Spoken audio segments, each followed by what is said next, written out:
Mr. Speaker, what we are hearing now is people calling for crucifixion of Jesus and saying release Barnabas. Mr. Speaker, we cannot pretend as a house.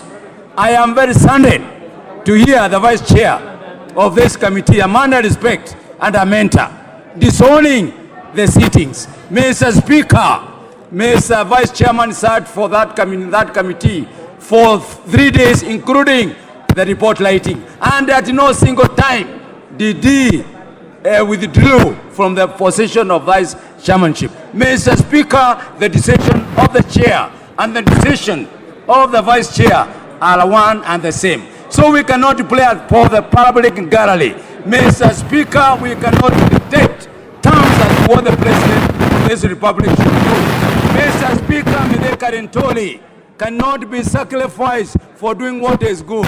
Mr. Speaker, Mideka Rinturi did not say these 3 charges be brought against him. Mr. Speaker, the mover, first of all, he totally failed to prove the case himself. The failure of this, the failure of the mover of the motion, he brought matters that he could not even himself substantiate. He went ahead to call for evidence support, calling the PS, calling the MD of Care Chemicals. Mr. Speaker, he was looking for evidence. He should have sought for good evidence before proceeding to bring the motion in Parliament. So, Mr. Speaker, let's abide by the rules of Parliament. Let's abide by the rules that we have set ourselves. Mr. Speaker, it is a shame to play for the public gallery, to sacrifice one person who has a track record of good performance in this country. And Mr. Speaker, we shall not listen to the public. We shall listen to the rules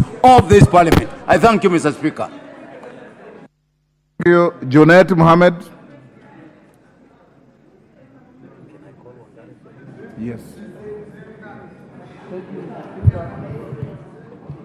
For avoidance of doubt, I ask your leaders, and this happens in every democracy, on certain issues, the leaders have a discretion to tell the speaker who they think should speak for them on a matter.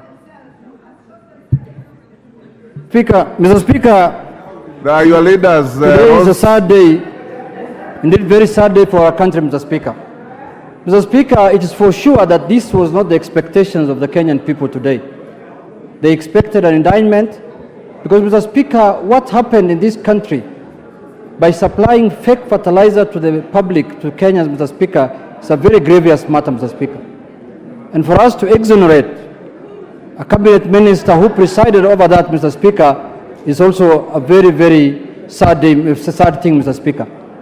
Mr. Speaker, we have won the battle, but we have lost the war. Why do I say so? Since the inception, Mr. Speaker, of the new constitution, this is the first time an impeachment of a cabinet minister went through the second stage. After collection of the signature, approval of the speaker, and then it went through the House and went to the committee. I remember in the earlier 2 parliaments, Mr. Speaker, it never used to go past the tabling of the motion, Mr. Speaker. So we have made a progress, and I want to thank Honorable Wamboka, who remains a hero, Mr. Speaker, in this country, for taking the initiative to save the Kenyan farmers, Mr. Speaker. If you watched, because the proceedings were live on TV, Mr. Speaker, what Honorable Linturi was talking about, instead of telling Kenyans how fake fertilizers found itself in the market, he talked about the famous episode, the soap opera of his love gone bad, Mr. Speaker, with the Honorable Keitani.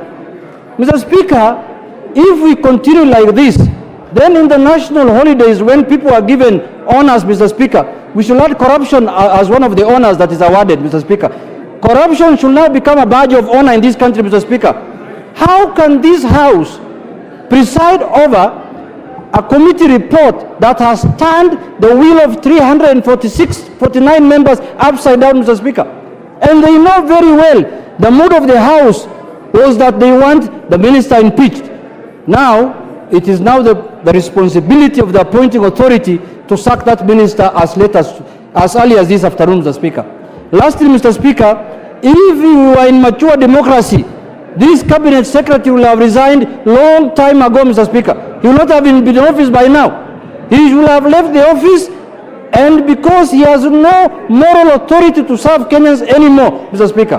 Mr. Speaker, this parliament cannot be used as a rubber stamp, the way I see it happening today.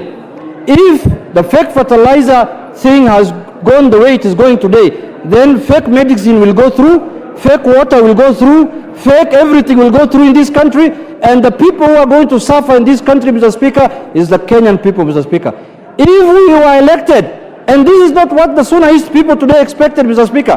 When I saw the constitution of the committee that was done by the majority leader, the Ichungwa,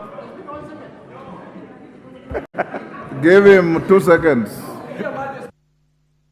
Mr. Speaker, when I saw the constitution of the committee that was done by the majority leader, the 7 members from his side, I knew this is an exercise in futility. I knew the matter is dead on arrival. I could see the faces there. I know them. I have been in this corridor. I have been in this parliament long enough. I have operated in this corridor of this parliament. I knew this fait accompli. No report, nothing useful will come out of the committee. Thank you very much. I submit to the Speaker. Kimani Ichungwa.